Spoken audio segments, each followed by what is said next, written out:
പരിശുദ്ധ പരമ ദിവ്യകാരുണ്യത്തിന് എന്നേരവും ആരാധനയും സ്തുതിയും പുകഴ്ചയും ഉണ്ടായിരിക്കട്ടെ. വിശുദ്ധ ലൂക്കായുടെ സുവിശേഷം 15-ാം അധ്യായം 7-ാം തിരുവചനം. അതുപോലെ തന്നെ അനുതാപം ആവശ്യമില്ലാത്ത 99 നീതിമാന്മാരെക്കുറിച്ച് എന്നതിനേക്കാൾ അനുതപിക്കുന്ന ഒരു പാപിയെക്കുറിച്ച് സ്വർഗത്തിൽ കൂടുതൽ സന്തോഷമുണ്ടാകുമെന്ന് ഞാൻ നിങ്ങളോട് പറയുന്നു. ഇന്ന് അനുതാപത്തിൻ്റെ വിലയെക്കുറിച്ചാണ് ഈശോ നമ്മളെ പഠിപ്പിച്ചു തരുന്നത്. തിരുവചനത്തിൽ പറഞ്ഞിരിക്കുന്നത് പോലെ അനുതാപം എനിക്ക് ആവശ്യമില്ല എന്ന് വിചാരിച്ച് ജീവിക്കുന്ന നീതിമാന്മാരെക്കാൾ അധികമായി അനുതപിക്കുന്ന ഒരു പാപിയെ പ്രതി സന്തോഷിക്കുന്ന കർത്താവിൻ്റെ സ്നേഹമാണ് ഇവിടെ വ്യക്തമാകുന്നത്.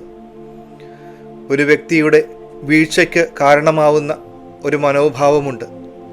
ഞാൻ പൂർണ്ണനാണ്, എനിക്ക് തെറ്റുപറ്റാറില്ല, അതുകൊണ്ട് എനിക്ക് അനുതപിക്കേണ്ട ആവശ്യമില്ല എന്നൊക്കെ പറയുന്ന വ്യക്തികൾ സ്വന്തം വീഴ്ചയിലേക്കാണ് നടന്ന് അടുക്കുന്നതെന്ന് കൂടി ഓർക്കാം. അങ്ങനെയുള്ളവർ സ്വർഗരാജ്യത്തിൽ നിന്നും വളരെ അകലെയാണെന്ന് തിരുവചനം നമ്മളെ പഠിപ്പിച്ചു തരും. വിശുദ്ധ ജോൺ ക്രിസോസ്റ്റം ഇപ്രകാരമാണ് പറഞ്ഞു വച്ചത്: നിങ്ങൾ അനുതപിക്കുമ്പോൾ ലജ്ജിക്കേണ്ട ആവശ്യമില്ല, എന്നാൽ നിങ്ങൾ ലജ്ജിക്കേണ്ടത് പാപം ചെയ്യുമ്പോഴാണ്. പാപം എന്നത് ഒരു മുറിവാണ്, അനുതാപം ആ മുറിവ് ഉണക്കാനുള്ള മരുന്നും. പാപം നമ്മളെ ലജ്ജയിലേക്കാണ് നയിക്കുന്നത്, എന്നാൽ അനുതാപം നമ്മളെ ധൈര്യത്തിലേക്ക് നയിക്കും.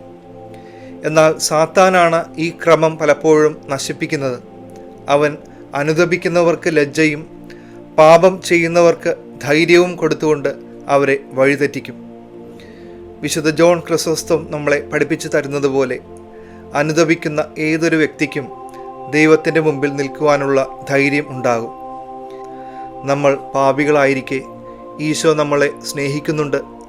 പാപികളെ മാനസാന്തരത്തിലേക്ക് വിളിക്കുവാനാണ് അവിടുന്ന് വന്നത് എന്ന സത്യം നമുക്ക് തിരിച്ചറിയാം.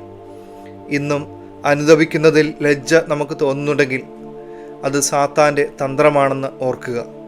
ഇന്ന് ദിവ്യകാരുണ്യ സന്നിധിയിൽ ആയിരിക്കുമ്പോൾ അനുതാപത്തോടുകൂടെ നമ്മുടെ എല്ലാ ജീവിത സാഹചര്യങ്ങളെയും ഈശോയ്ക്ക് പൂർണ്ണമായി കൈമാറാം. സർവശക്തനായ ദൈവം പിതാവും പുത്രനും പരിശുദ്ധാത്മാവും നിങ്ങളെ സമൃദ്ധമായി അനുഗ്രഹിക്കട്ടെ. പരിശുദ്ധ പരമ ദിവ്യകാരുണ്യത്തിന് എന്നേരവും ആരാധനയും സ്തുതിയും പുകഴ്ചയും ഉണ്ടായിരിക്കട്ടെ.